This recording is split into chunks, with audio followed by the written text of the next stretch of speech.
The last time I dressed like this in the 1970s, I was wearing a shirt that was handmade by one of my grandmothers. And if you look closely, it's been on a number of movies, on puppets usually. It was part of the Rascally Moose on Bless Your Lucky Stars. We're getting ready to shoot a parody of the Hardy Boys and Nancy Drew mysteries from the late 1970s, which is why we're all 70'd up. It's going to be so fun to go back to that decade with this adventure comedy with these young teenage sleuths. You know, we haven't gone back to the 1970s since the movie The Galoshes, and that was set in a game show in the 1970s called Bless Your Lucky Stars.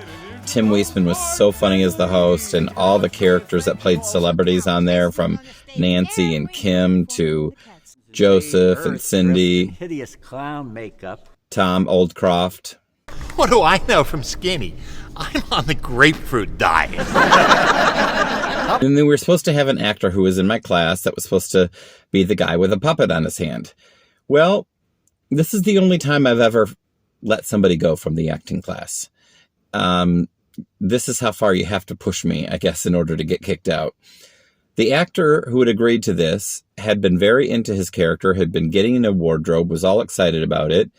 And I started getting messages when we were on set, minutes away from shooting, where he said he had been to the location and he was so scared of filming, he chickened out in his car and turned around and went home. Which basically meant you're leaving the script completely empty and there is no solution.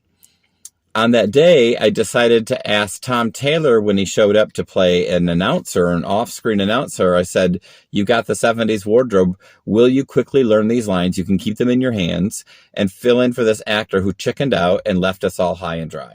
He did it, and it ended up being a great parody of those 1970s TV shows, the celebrity culture that began with the 70s TV shows, and guessing the mystery guest, played by Trina.